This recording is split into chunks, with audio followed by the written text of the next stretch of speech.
Hello, bad movie lovers. I'm Nick Scheist, the master of this stupid stuff, and host of Bad Movies We Love, the podcast where we take a lovingly critical look at movies that may have fallen short of expectations, but left an indelible impact on our hearts. Every week, we dive into a different maligned movie. From mega flops to cult classics to B-movies to forgotten disasters, we laugh, we love, we ponder, and maybe, just maybe, we feel things. Along the way, we drop behind-the-scenes trivia, spin our bonus wheel of hypotheticals, compose heartfelt haikus, we face the reality of Critics' Corner, and prescribe the perfect gateway drug movies to expand your bad movie horizons. So if you've ever said, this movie sucks, but I love it anyway, you're in the right place. If you're listening to this, you are the resistance. Look for Bad Movies We Love wherever you get your podcasts and join us for the journey. Because sometimes, the best movies are the worst ones. Oh, hello there. You are now listening to Cunk'd, a transatlantic production of the Scheist Podcast Network.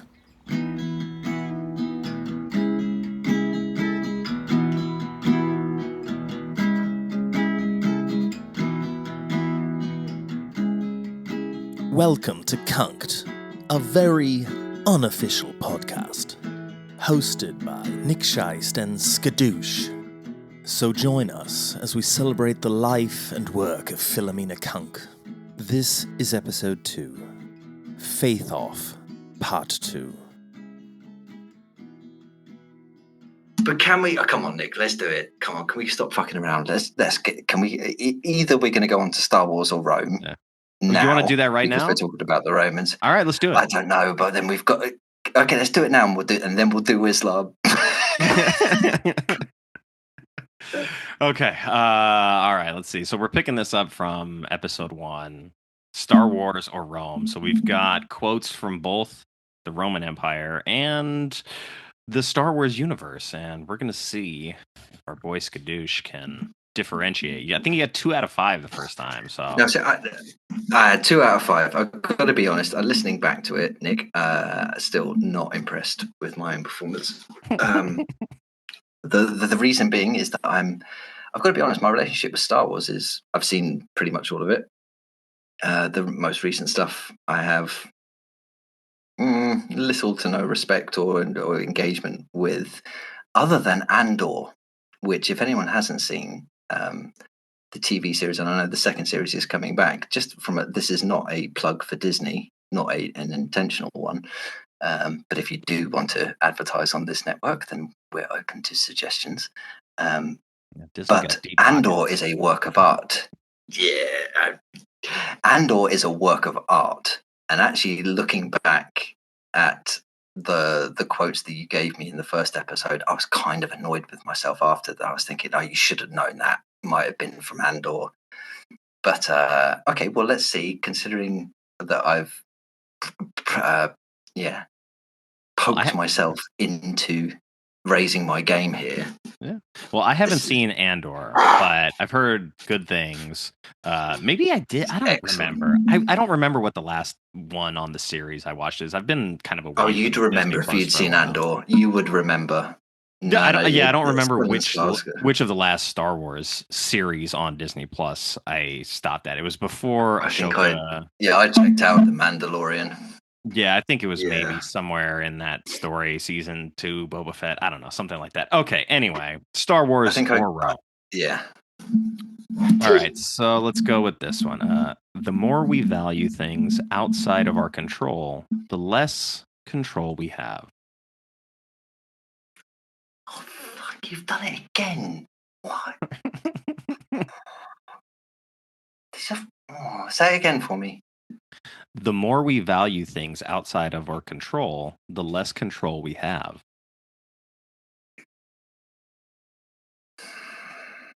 Rome. I'm glad.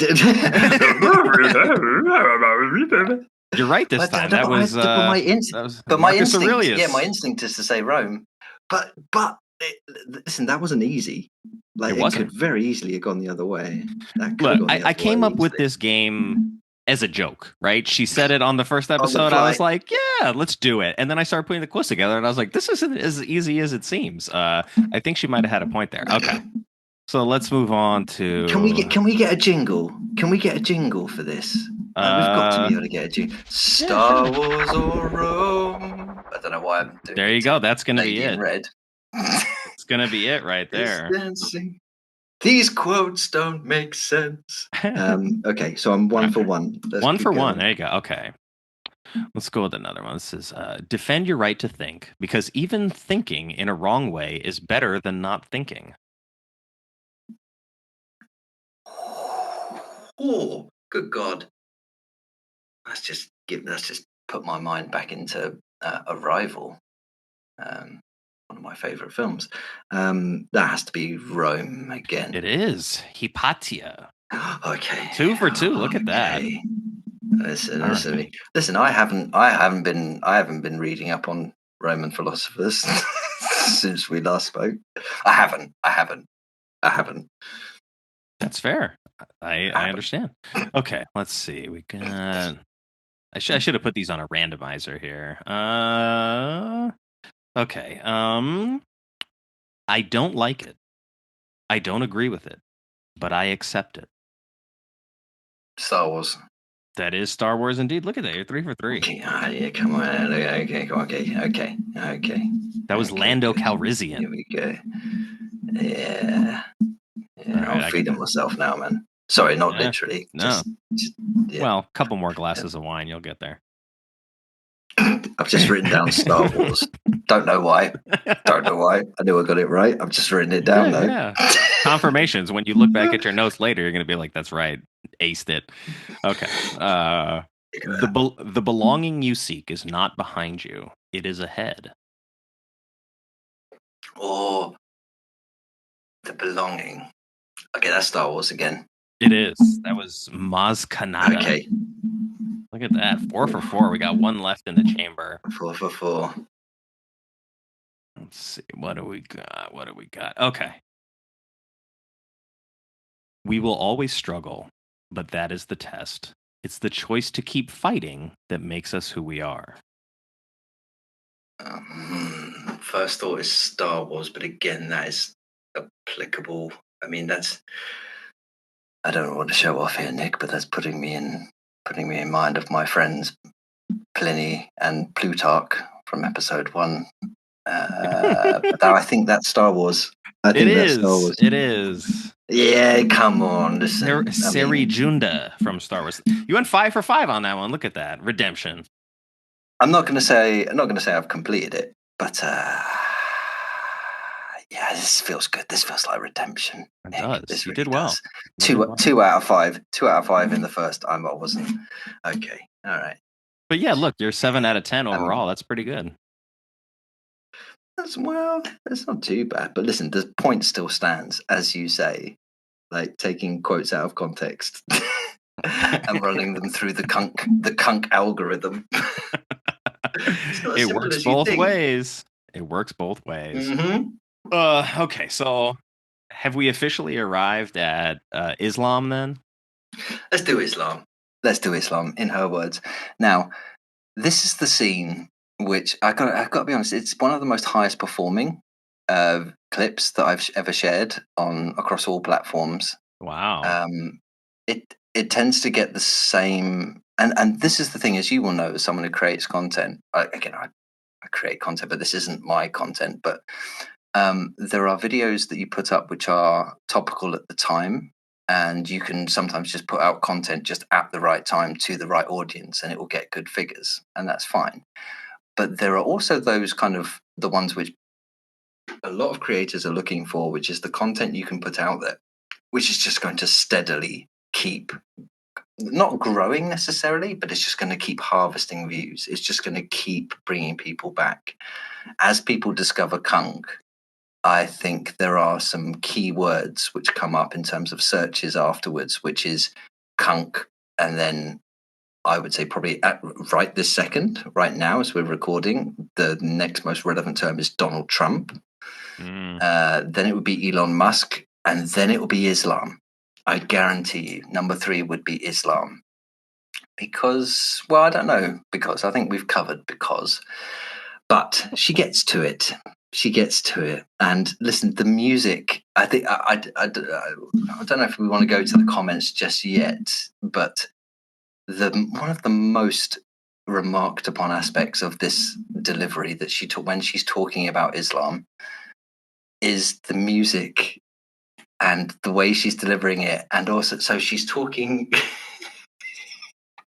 about how another religion spawned, and how it holds many similarities to that of Christianity. It just happened in buildings with a slightly different shape, which is kind of a fair point.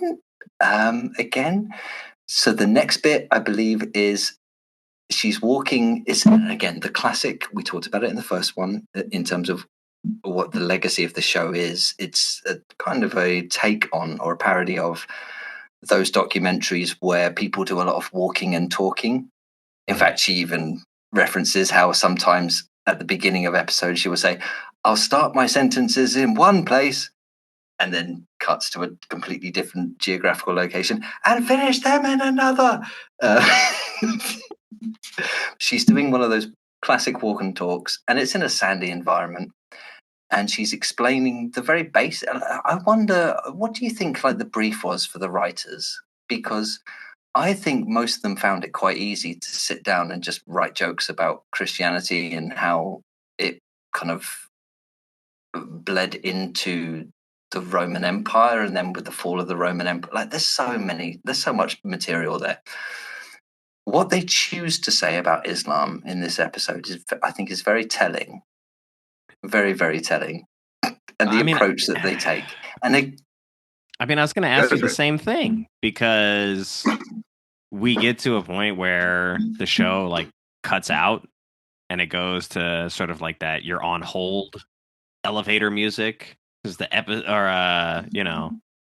this content is the not joke available is in your territory. Philomena, without strict legal guidance, is not capable of delivering an off the top delivery of what Islam is and what is important about that religion without it causing some kind of massive terrorist attack. Yes, now, correct. This is the difference. This is the thing. That right there is the sliding door. If you can see that, that is a meta joke. That is a very meta joke, because it's kind of preempting the people who are, or again, as they did at 2 minutes 21 when they said, "Don't worry, we're doing Islam later." They've done it again here instantly, which is to say, I would like to say stuff about Islam, but the joke is I'd probably end up dead. Yeah, and how people interpret that joke. It's how people interpret that joke, which is very interesting. She does also say, sort of like to underscore that joke, she mentions like there was also a prophet in the Islamic religion, and there's paintings of him too, but our producers had to sign a lot of legal paperwork and agree not to show any of that. So now this is the thing about satire, isn't it? Is that it's a mixture of the truth, the brutal truth, and comedy.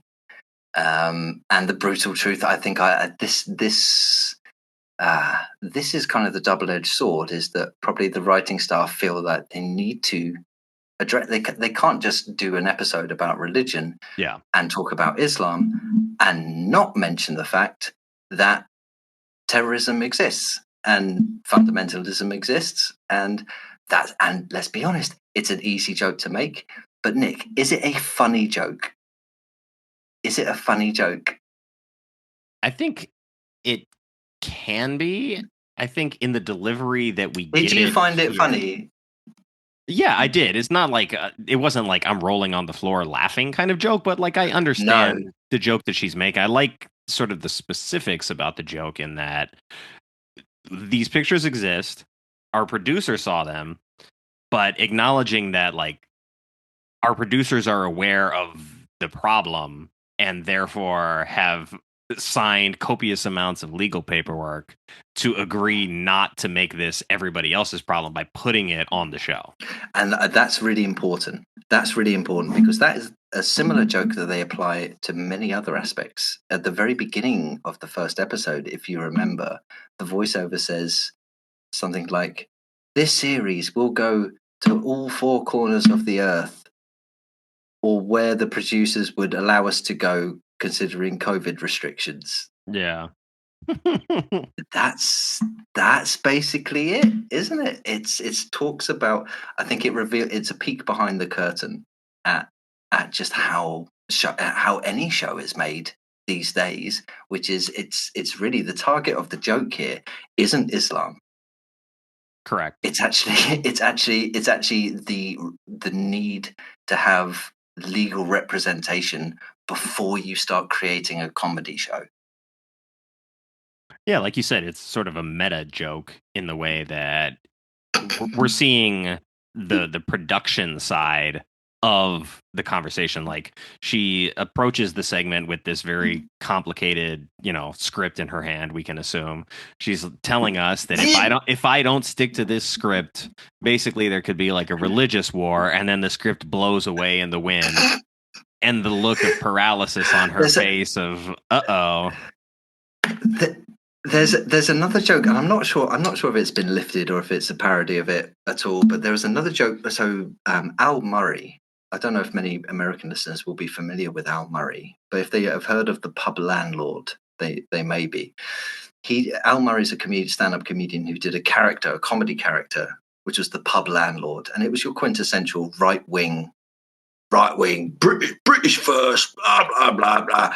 But actually, the joke is that Al Murray, the guy playing the pub landlord, has a degree from Oxford in history and World War II, and also an incredibly intelligent fellow.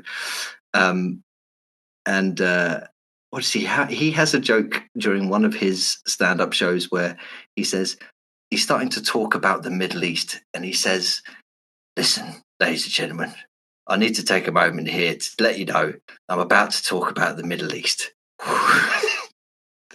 And all you need to know is the situation is so complex that me talking about it here tonight could make things possibly worse. But fuck it, I'll give it a good go. And he then goes on to sum it up as basically the people in the Middle East just don't really get on. You know what I mean? They just don't need to get on. Like the Israelis, like, I don't like the people at the end of my road. I haven't bought a tank. Like, this joke that Philomena Cunk'd does in here, it's kind of a spin on that, really. I like to think of it as, let's try and not make things worse. But I mean, there's no way of talking about Islam without the fear of what's the word? Reciprocation. Yeah. Is there? The Charlie Hebdo is Charlie Hebdo. Let's call it what it is. Charlie Hebdo is Charlie Hebdo. In isolation, that's a very easy example to then kind of slap Islam with and say they don't have a sense of humor, and you can't say anything about Muhammad, you can't show anything about Muhammad. I don't think that's really what they're going for here. What they're going for here is the same thing that they do with Christianity, which is essentially ending up calling the people who founded the very first universities and the cultural basis of Western global understanding of the universe through algebra and geometry and everything. It's just basically done by a lot of Islamic mega nerds. That is the term that on every single Philomena Cunk'd /Islam video I've put out on Instagram, every person who's come back with, I listen, I don't have all of the context, but I'm just going off of people with names that I might assume could be coming from Islamic countries. The word mega nerds, that's the only thing. That's the only thing that they want to talk about. And it's with laughing emojis. Mega nerds. There's loads of people claiming themselves to be cunkist mega nerds. In fairness, when I heard mega nerds, I did write it down. Algebra. Algebra. Yes, it's the most Islamic sounding of the maths. And how Islam spread across the Middle East and the continent almost as quickly as Fox News thinks it does. Yeah, I love that. But there's also within that context, she's also they show a map of Genghis Khan, and his Mongols. What does she say? They're Mongoling free across much of Europe and Asia. I need to explain that to you. There's this is very this is very, very topical. I don't know if you, and I know you're a man of culture, you're a man of expertise, experience, but I don't think I think you'd be forgiven for not knowing who the Wombles are. The Wombles, WOMBLES. There was a children's show in the 70s and 80s called The Wombles, and they were the Wombles of Wimbledon Common. The song went something like underground, overground, wombling free, wombles of Wimbledon Common are we, and they went wombling free. Wombling free. And these are like big puppet things. Listen, when you look it up, just look it up now. Have a look at what a womble looks like. Like rats, kind of. Are you okay? Mice, maybe. Yeah, possums. Now, the fact that she brings in Genghis Khan here, or Chinggis, which whatever that might mean. Sorry, as I said in the first episode, I do have a real thing for history, and I got kind of obsessed with Mongolia for probably a period of about 4 or 5 years. I just went deep into Mongol history and what Genghis Khan did. And if anyone is a genuine lover of history podcasts, I think it's Dan Carlin. Dan Carlin has something like a 12 or 13 hour podcast series on Genghis Khan. And if you really are into that deep shit, go look at that. That will blow your socks off. Chinggis means grass, or king of the grasslands, the steppes, the Mongol steppes. But I love the introduction to. So again, we've just gone full on Christianity, full on Islam, and then they just kind of slip a little bit of Genghis Khan in here, which is, I think the line is, if someone who showed them what warlording was all about. Yes. As she was busy explaining the Crusades and the fact that war had broken out and this became the biggest thing in the world, and then Genghis Khan shows up and everyone kept on fighting the war for Jerusalem, but fundamentally they made the same mistake, that they kept forgetting to take it with them when they left.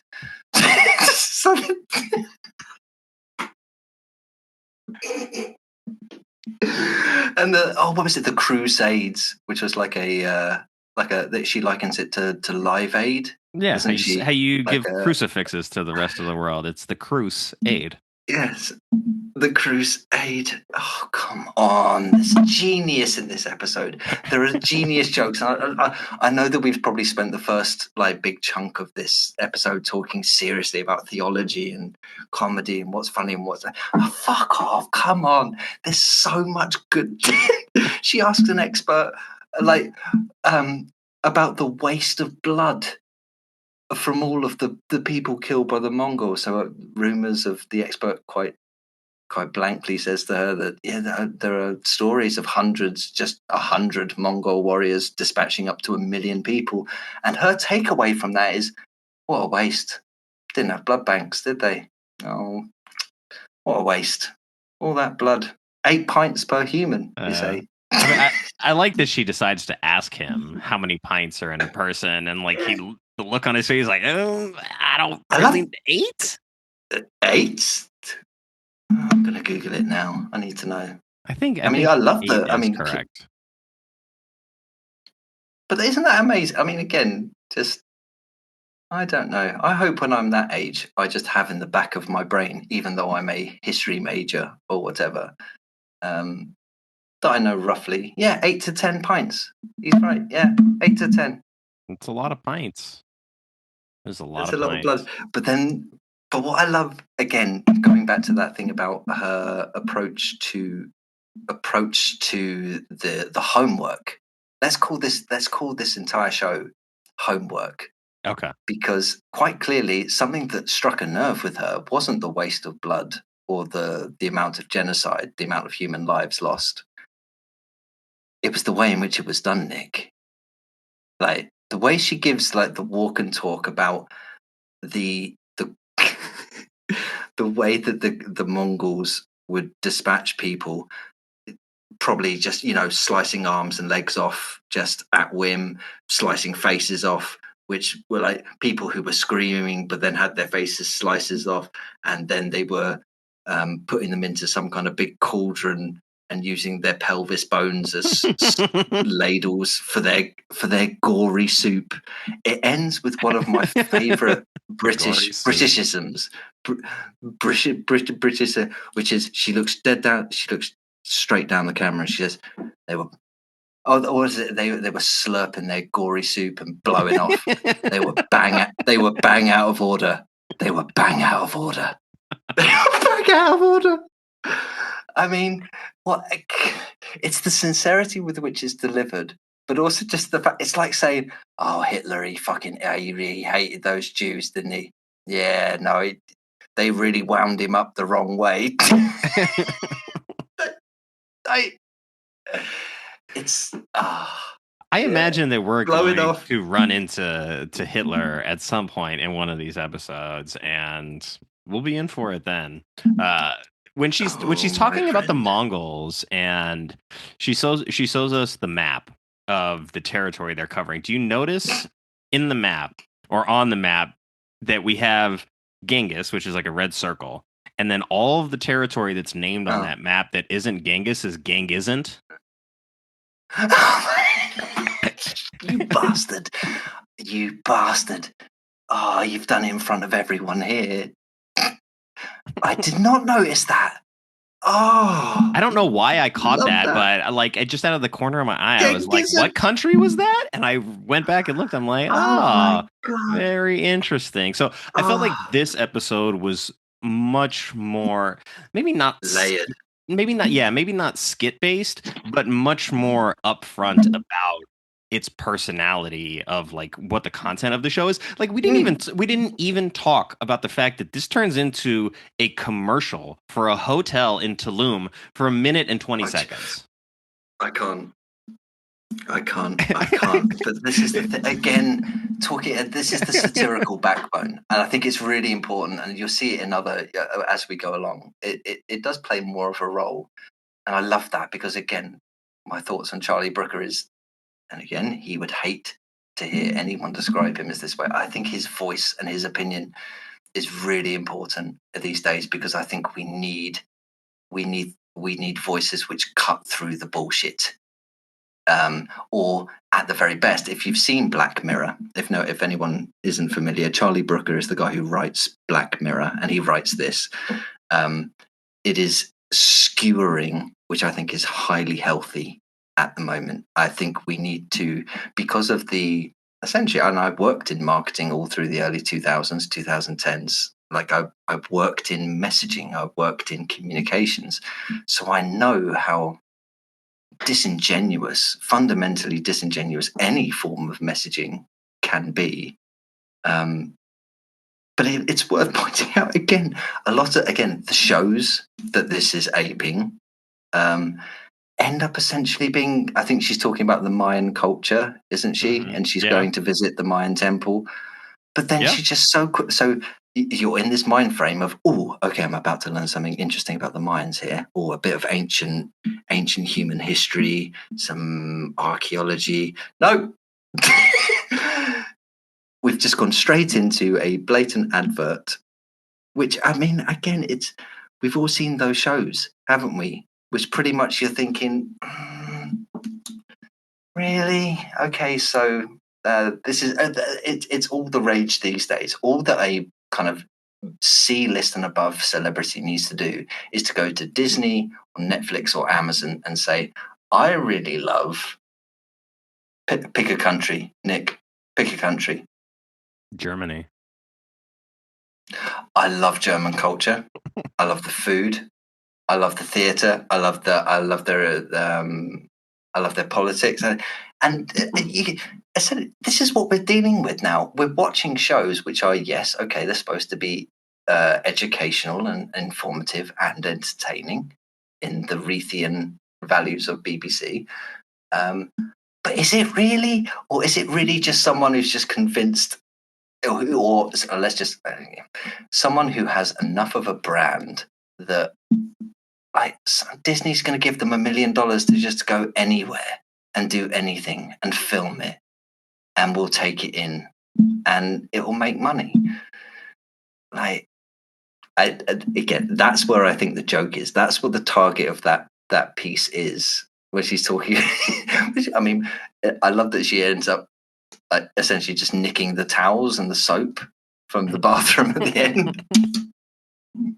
And there's a disclaimer. We have, it says promotional material in the top corner. Then we have the voiceover at the end saying Philomena stayed in this kind of room, and like the rates start at this amount per night. So I went back and set a stopwatch. I went back and set a stopwatch to see. I'm like, this just becomes a full on ad for this hotel resort in Tulum, and to sort of, so much of what we talk about with the show is how you subvert expectations. And I think this is a great example of that, but it also does it in a way that shines a light on like the corporatism of making even educational stuff at this point. But also the hypocrisy of human beings, because it really just highlights the real truth of things. Because let's just say your average middle-aged couple who have disposable income enough to take a holiday every year. Let's say they have that, and they're big into history. They love their documentaries like this. They may see this and go, "Oh, the mindset, like, oh, do you know what? Should we look into going and going around something? Should we do that? Should we do that? Let's do that." And the genuine where people end up like, "Well, yeah, I mean, I want to go to these countries, but I don't want to stay like anywhere dirty." Like, I think it's making people. I think people are. I think this is specifically a comment on people being into history, but essentially, when it translates into an experience, it just ends up being okay. Well, can we just go somewhere all inclusive with a lovely pool, and then we'll go to and do the. I think what we're talking about here is a bifurcation of history and interest in the reality and truth of human history, and how you can't really do it in reality without bumping up into the into the truth of just modern day capitalism. You're gonna have to fork out. Well, it's the juxtaposition of her introducing us to this temple, and she's like, if you found yourself here back then, you were likely being sacrificed to, like, you're likely a human sacrifice to the sun god. And then it goes into this commercial for this nearby 5-star resort, which looks amazing. But it's those two things sort of coexisting. Like you said, it is like the dirty truth and the Can I give you reality of history. There's a small bit of context to this, which is that the BBC, because it is a public broadcaster and it's a license fee paying organization, is that they cannot do these things. They can't do paid promotion. One of the most kind of famous lines on any form of BBC broadcast, whether it be TV or radio, is if they say something like, I was looking at something on my iPhone, a presenter will then have to follow up the next comment with other smartphone brands are available, because they can't be seen to be promoting. They are very, very strict on not promoting specific brands. But then again, listen, the real world is the real world. The real world is the real world. And there have been many jokes over the years, mainly through Alan Partridge, or Steve Coogan as Alan Partridge, where, let's just say, there are jokes about people wearing certain brands of socks and making sure they're visible on those talk shows when they cross their legs. Interesting. Yeah. Who doesn't love a good pair of socks, though? Cunk Night Socks. There you go. We end up in a castle here, and I feel like this is particularly poignant for you because you lived in a castle at one point. So what is life like in your castle? Because we go through this whole reenactment with there's like a ogre or a troll watching. Merlin is getting beheaded. Robin Hood's outside shooting arrows in. We got jesters. We've got food, music. So what is life like in your castle? Well, I imagine there's not arrows flying in the window and wizards being beheaded, but sort of engage in a little bit of imagination. Like if you had a fortified home in the Middle Ages and medieval times, what is your castle like? Well, this is the thing. And you talked about it at the start about how there's a clear, concise understanding of who our audience are, in terms of what they're watching at the time, and I think that plays a role here. Now, if it was me and my understanding of medieval England, oh, Nick, oh, yeah, the sad truth is that it does kind of feature Robin Hood. Is he inside or outside? Robin Hood didn't exist. He did. Did you invite him in for dinner, or are you forcing him to shoot arrows in through the window? We talked about the technical side of things in the first episode, and this is one of those things which I think needs highlighting. Just how, do you know what it reminds me of? Actually, this whole sequence at the end is more of a radio commentary, because there's a lot of sound design, a lot of sound effects going on. It's very much more like a kind of BBC Radio 4 kind of comedy skit show, because she even takes the arrow out of the wall at one point and then throws it behind her, and you hear someone go, "Ah!" Yeah, you got the sound effect of the arrow like hitting the wall, of her removing it from the brick. She plays it out. But I was going to ask you, do you know what medieval times is like in America? Oh, no, is that sorry, no, but when I hear medieval times, I just think of medieval England, but that's because I'm English. Yeah, so there's a show out here called Medieval Times, and it's out, like, it's basically around like an amusement park area, and you go and you eat Ren dinner. Fair. Yeah, kind of, but it's inside an arena where there is like a mounted horseback competition. There's jousting, there's sword fighting. You eat chicken with your hands. It's featured in the movie Cable Guy. Yeah, I watched that documentary on HBO about the Ren Fair. I didn't finish it. It was by the Safdies, because it was a bit too kind of blurring in terms of what was reality and what wasn't. Like I knew these things existed, like these great big kind of Shrek fests where everyone's kind of like, oh, and really getting into character. Like, but if I come on, let me just be honest. The main takeaway I took away from that Ren Fair documentary, and like, I love people role playing.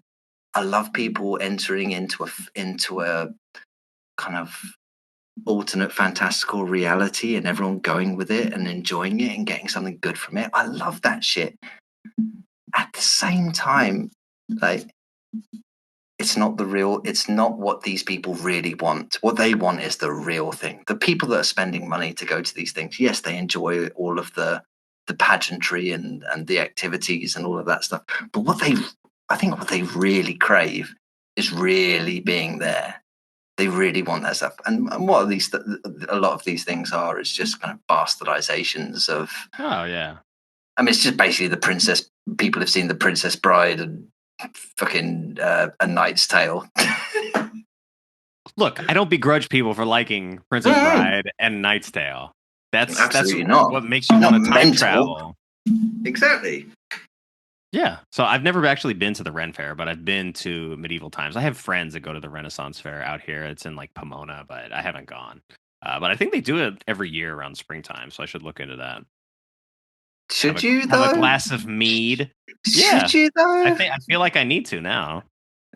Okay, good. Well, listen, if it's calling to you, bruv, go. Listen, the heart wants what the heart wants, but Exactly. in this respect, in terms of her,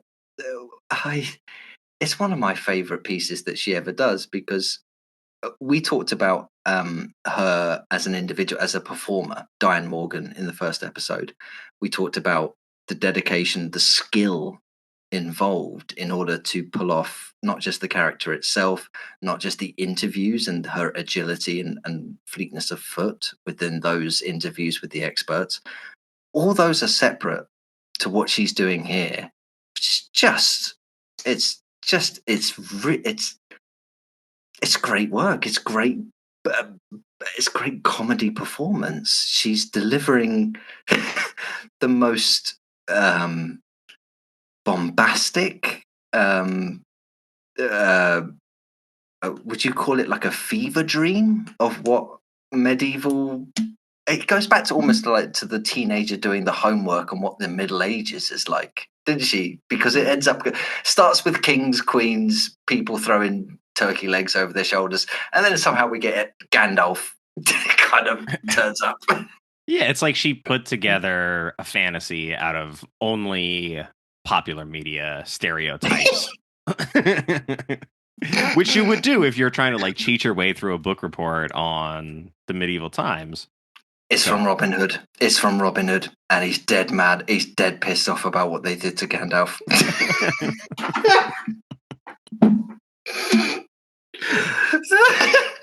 And that's where they leave us. And she mentions the Renaissance briefly in this episode, and then that's like the entire next episode. Oh, the Renaissance. So that's where we're headed next. That's episode 3. The Renaissance will not be televised. Oh my god! That's where we head next. Did you work on your American accent, by the way? What have you been doing this last like 2 weeks? Have you been practicing? Give me what do you want me to say? Do you want me to do like say next time on Cunk'd, it's the Renaissance. Next time on Cunk'd, it's the Renaissance. Oh no, I'm not. I don't. What was that? I don't know. Don't put me on the spot. No, hang on. That's all right. We can cut this. You better fucking cut this. We can, but I might not. You absolute fucking back. How can I do it? What was the line again? Next week on Cunk'd, it's the Renaissance. I mean, just make sure you enunciate.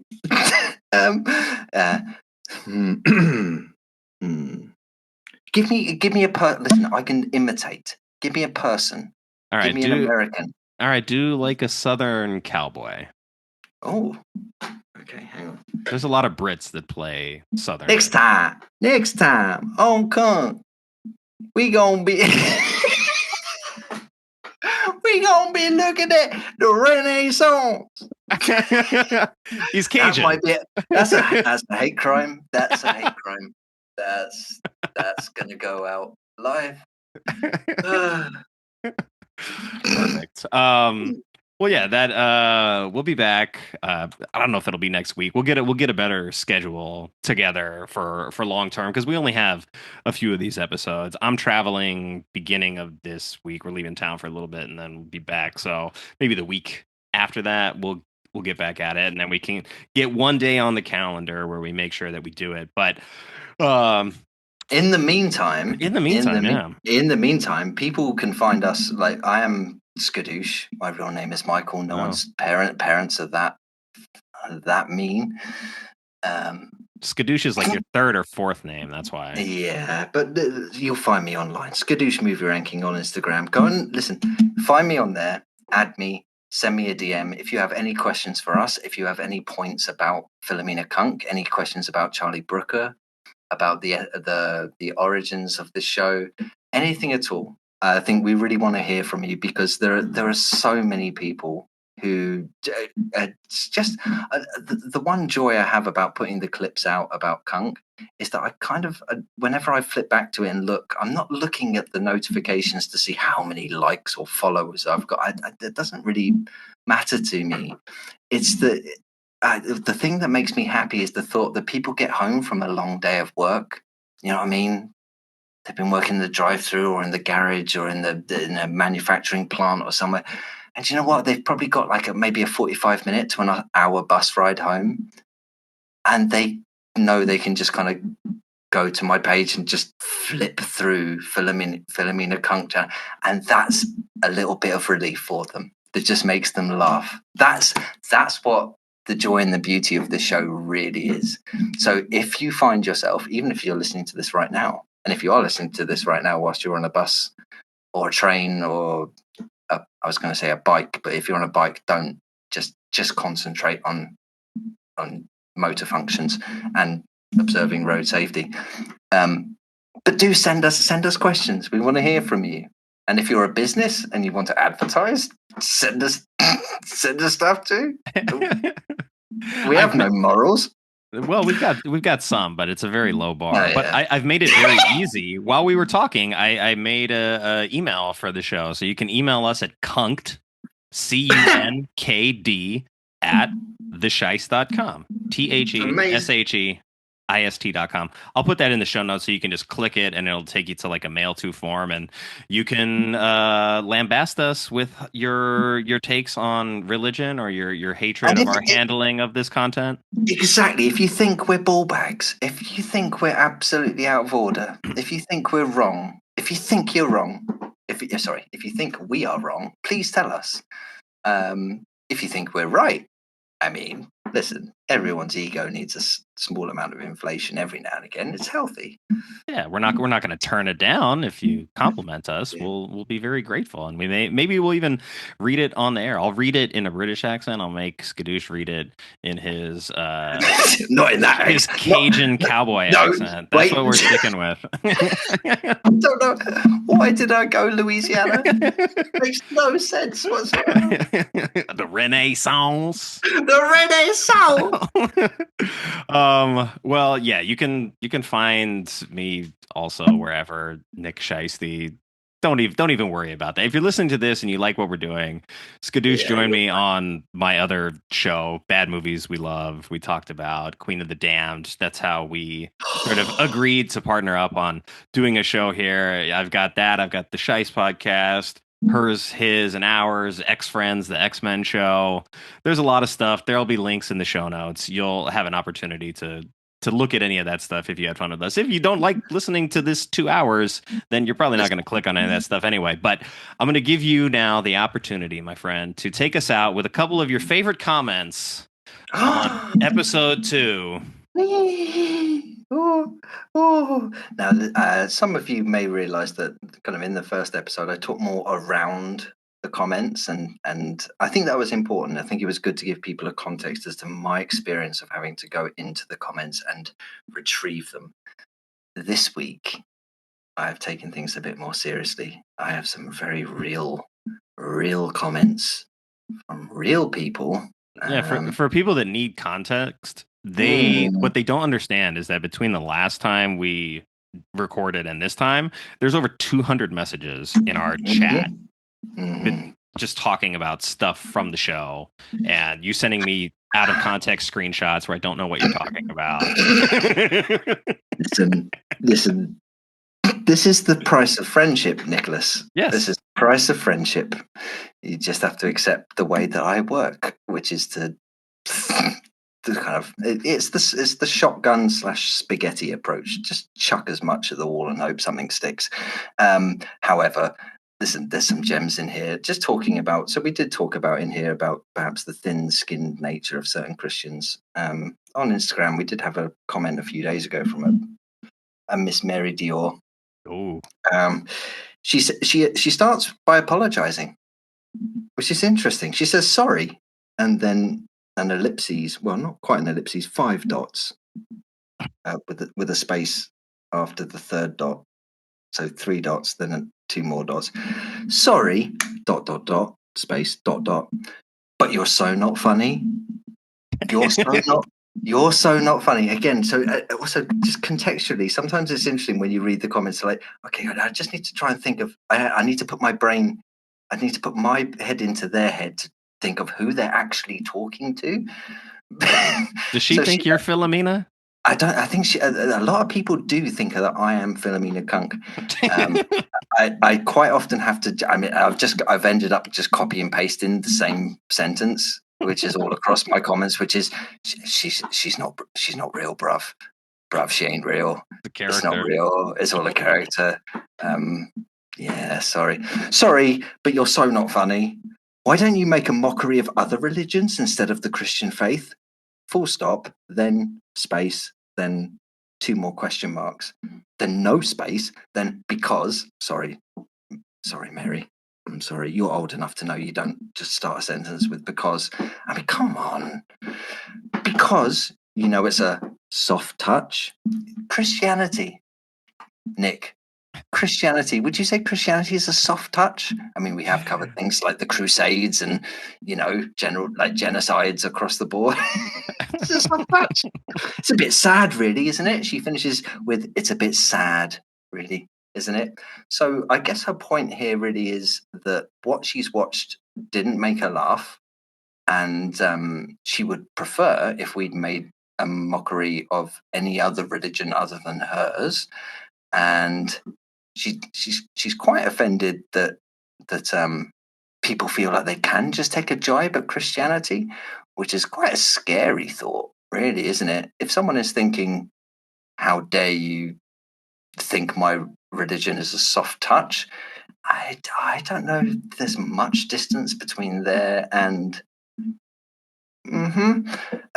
Bit sad, really, isn't it? She doesn't include a question mark at the end there, so it's not a rhetorical question. I think she's just telling us that it's a bit sad. I don't want to do this, but I mean, I'm going to. I'm going to include my response to Mary. Mary, did Jesus not teach us to turn the other cheek? She didn't reply, unfortunately. Check and mate. Mary, look at me. We did talk in the last episode about how people looking at these clips in isolation kind of can react badly, and we talked more on the side of the experts. And I told you about Professor Brian Cox, yes.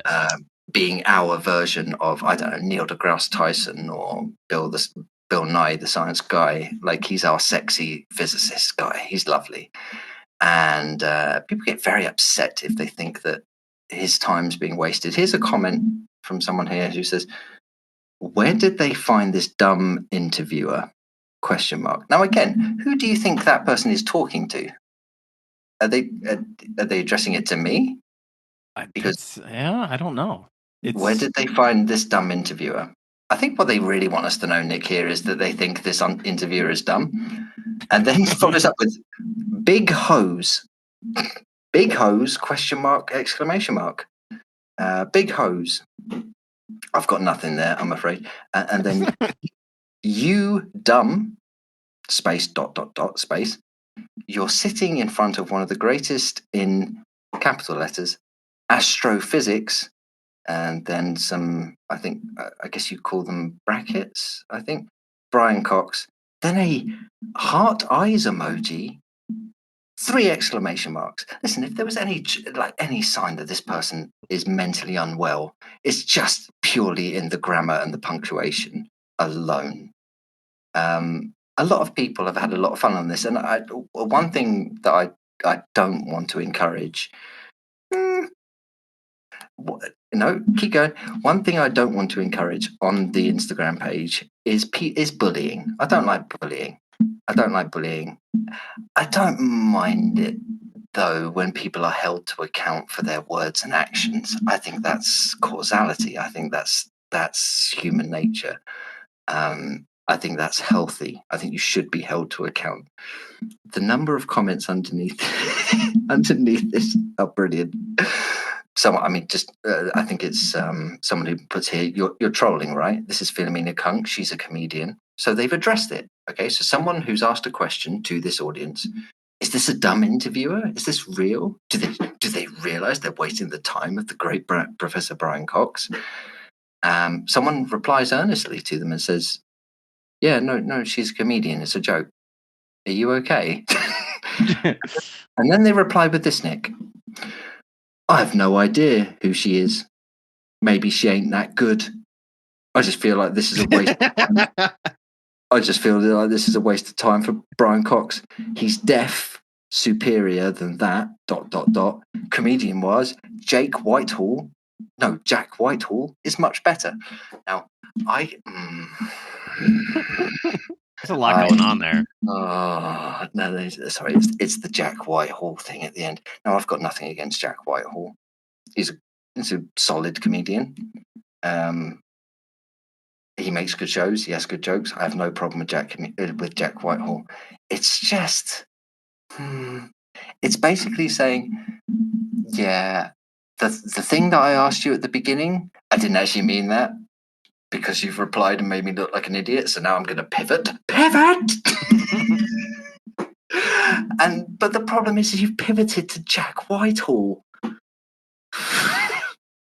Listen, I'm sorry. If you are asking these questions about as we said, like Professor Brian Cox, yes, obviously, I think he's replying to her silly questions because it's comedy. He's replying like with a reluctance, and no, the Large Hadron Collider is not used for discovering chakras within the human body. No, just like it's for comedy's sake. Listen, take that as read. But if your first port of call is to go, yeah, well, actually, I found Jack Whitehall much funnier, I think it says a lot more about you than it does anybody else. There are a few here that I think are really important. We talked about Charlie Hebdo. I think this is a good one here. And this is, again, under one about Jesus. Okay, that's funny. Any red flags there, Nick? Any red flags there? He started this with, okay, that's funny. He's even put a laughing emoji. What do you think the chances are that by the end of this, we're going to find out whether or not he actually believes this is funny? Okay, that's funny, laughing emoji. But next time, let's two make a joke as the same as Charlie Hebdo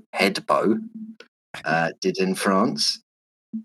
Too much jokes about Christianism. It's easy because nothing's is gonna happen. But for talk about some prophets, that's going to be absolutely hilarious. This was the one that kind of sparked me because, as often happens with these comments, I do need to probably apologize retrospectively and in advance, because I'll give you an example. One of my favorite movies is In Bruges. I post clips of that movie quite often on that channel on Insta because I think it's a perfect movie. It's a good one. It is a really good one. I have very little tolerance for people who tell me that they get the joke and then go on to tell me that they don't get the joke. Either you get that it's a joke or you don't. And listen, how do I put this succinctly? How do I put this in a way that isn't going to offend people? I think we're past that. Yeah, I think we're past that, aren't we? Really, it's a case of I think it's a case of people watching it wanting to find it funny, and then perhaps whatever's going on in their life, what's going on in their own heart and soul and head, whatever it is that's happening with them at that time, they're in a turbulent space. And I appreciate that and I understand that.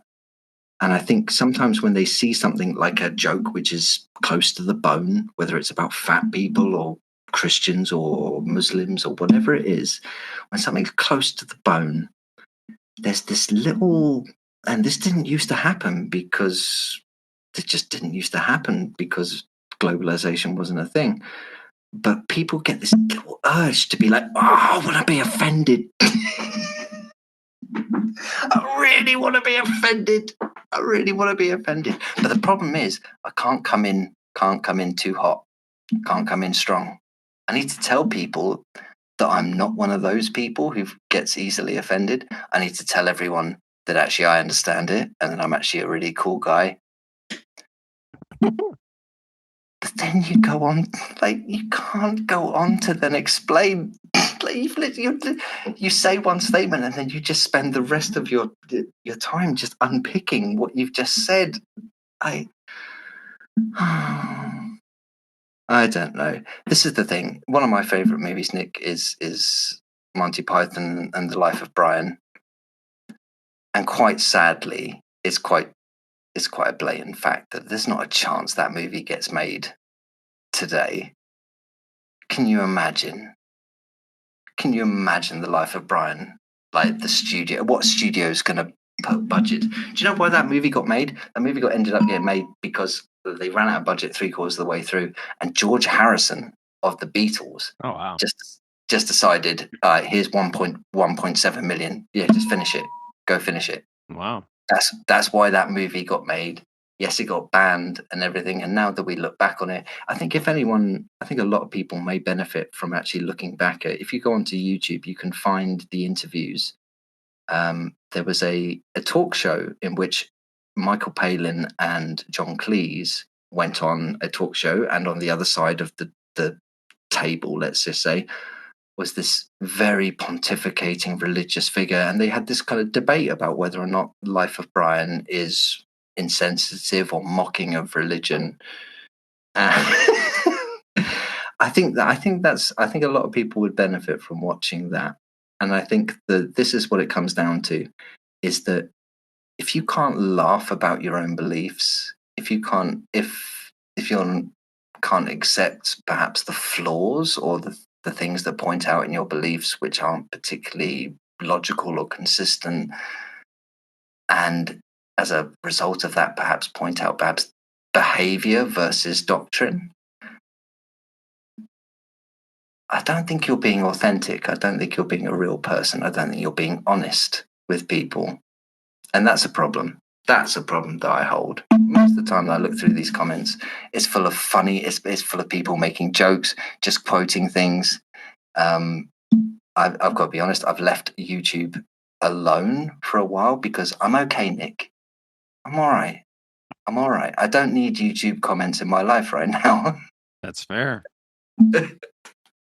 We learned the hard way last time, so. Yeah. So I think it's better that we put a pin in that. If people want to do the homework, watch Life of Brian. Come back. We'll see you next time in episode 3. We'll have more comments. We'll finish Star Wars or Rome. I'll come up with something else. Something in the next episode I'm sure will spark some creative energy in me, and I'll whip up something else. And in the meantime, Skadooosch is going to work on his cajun. What do you mean work on? What do you mean work on? Quite clearly flawless. That's rude. So yeah, I think that's a good place to wrap it up. It's been fun as always, yes, my man. Love you. This is a long one. Almost 2 hours, so maybe even over. I don't know. I didn't start the clock at the right time, so I'll look at it and maybe. I think we have given this episode the level of seriousness and dedication that it deserves. We didn't even talk about Paul and his Spider-Man diarrhea. What a shame. Listen, not all heroes wear capes, Nick. I think some of them wear poopy Spider-Man outfits. They do. And the Crusaders did a lot of good. What did they though? Let's not get. We'll be back at it for another hour if we do that. But we'll pick it up on the next one when we do season 1, episode 3. The Renaissance will not be televised. The Renaissance. Oh, the Renaissance. All right, love you, bro. Love you, bro. Thank you for listening to Cunk'd.